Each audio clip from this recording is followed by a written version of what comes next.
Sebagai kiblat kaum muslim, Ka'bah benar-benar memiliki daya tarik yang luar biasa. Namun tak sembarang orang bisa memasuki Ka'bah. Oleh sebab itu banyak yang bertanya apa sebenarnya yang ada dalam Ka'bah. Dulu ketika zaman jahiliyah, Ka'bah berisi barang-barang istimewa milik kaum Quraisy. Berhala-berhala, juga ada harta karun yang pernah ditemukan di sumur Zam-Zam, semua disimpan di dalam Ka'bah. Bahkan ada riwayat yang menyebutkan dulu di dalam Ka'bah terdapat lukisan Nabi Ibrahim dan Nabi Ismail. Setelah masa Islam, pada penaklukan kota Makkah atau Fathu Makkah, isi Ka'bah dibersihkan. Patung-patung yang tersimpan di dalamnya dihancurkan. Lukisan-lukisan dan sebuah simbol kesyirikan dijauhkan dari Ka'bah. Sejak itu Ka'bah bersih dari berbagai simbol yang merusak keyakinan manusia. Lalu apakah bangunan Ka'bah yang demikian dahsyat daya tariknya bagi manusia kemudian kosong begitu saja? Atau adakah barang-barang istimewa yang tersimpan di dalam Ka'bah?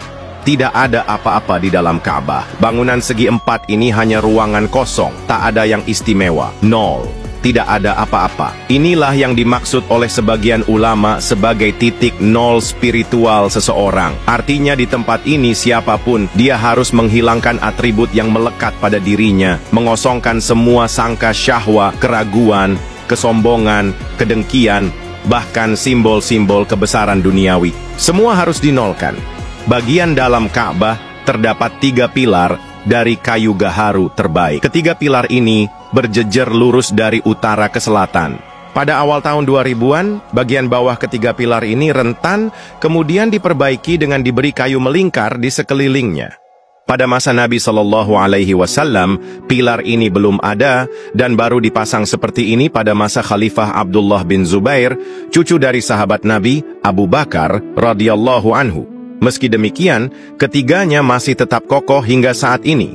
Selain diberi lampu-lampu indah yang terbuat dari emas murni dan dari perhiasan-perhiasan indah lainnya, lantai Ka'bah dibuat dari batu kualap putih. Dinding Ka'bah bagian dalam dibalut dengan batu kualap warna-warni. Jika sudah dibersihkan, ruangan dalam ini akan ditutup oleh kiswah atau kain penutup berwarna hijau. Namun ada beberapa barang atau titik-titik di dalam Ka'bah yang banyak tidak diketahui orang. Di antaranya, sebuah lemari kecil terbuat dari kayu tak terlihat istimewa. Posisinya berada di depan pintu Ka'bah. Di dalam lemari ini tersimpan semacam kapur pewangi yang beraroma mawar untuk membaluri dinding Ka'bah agar tetap wangi.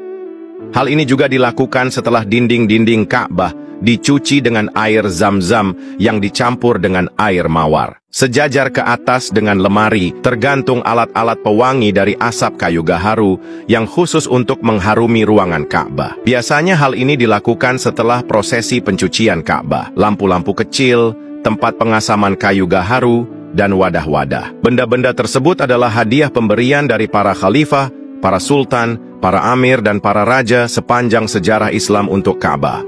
Di salah satu bagian dalam Ka'bah terdapat tangga tempat salat Rasulullah Shallallahu Alaihi Wasallam ketika beliau memasuki Ka'bah yang mulia. Raja-raja, gubernur-gubernur Makkah Al-Mukarramah atau tamu kerajaan seringkali mendapatkan kehormatan melakukan salat di tempat ini sebelum memulai prosesi pencucian Ka'bah. Di salah satu dinding Ka'bah juga ada pintu dalam. Pintu ini bukanlah pintu utama Ka'bah. Pintu ini dinamakan pintu Taubah. Di dalamnya terdapat tangga menuju ke atap Ka'bah. Inilah bagian dalam Ka'bah yang tidak banyak diketahui oleh publik. Namun di bagian lain masih ada bagian dalam Ka'bah yang terlihat jelas. Bahkan semua peziarah, jemaah haji, dan umroh bisa melihat dan berada di tempat itu, yaitu tembok ruangan melingkar di samping Ka'bah yang disebut dengan Hijr Ismail. Tempat ini diyakini sebagai bagian dari dalam Ka'bah, seperti yang didirikan fondasinya oleh Nabi Ibrahim alaihi salam.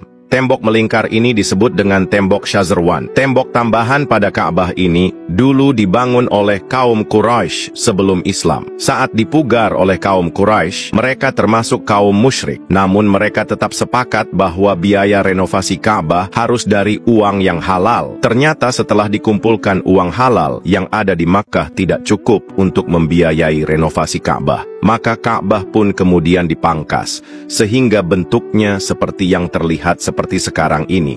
Oleh sebab itu, Nabi Shallallahu Alaihi Wasallam pernah membawa salah satu istrinya yang ingin salat di dalam Ka'bah di bawah ke tempat ini. Lalu dikatakan salat di tempat ini sama dengan salat di dalam Ka'bah.